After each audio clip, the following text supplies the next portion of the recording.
দেশে এই ধরনের নজির কোথাও নাই। ঘটনার সময় একটা ঘটনা ঘটলে যে আইন থাকে এই আইন চেঞ্জ করে পরবর্তীতে আপনার মন মতো কালো আইন তৈরি করে যদি বিচার ব্যবস্থা করেন, গণতান্ত্রিক দেশে গণতন্ত্র বলতে কি আছে? যাই হোক, আমরা বারবার বলে আসছি আমরা একটা সুশৃঙ্খল বাহিনীর সদস্য, আমরা কোনো বিশৃঙ্খলা চাই না। আমরা বারবার বলতেছি এখানে আমরা কোনো করোনা চাই না।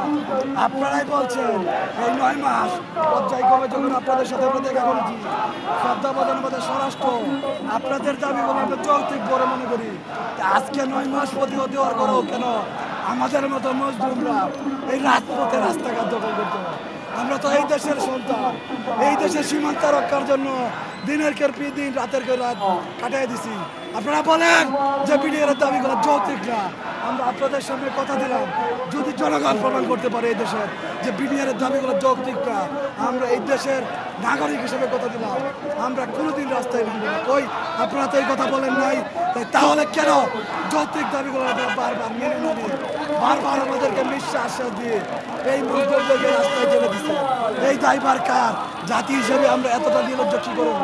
আমাদের একটাই দাবি, আমরা 2009 সালে যারা অন্যায়ভাবে চাকরিত হয়েছি আমাদেরকে চাকরিতে পুনর্বহাল করতে হবে। ভাই যাদের বয়স নাই তারা যাতে তাদের পরিবার পরিজন নিয়ে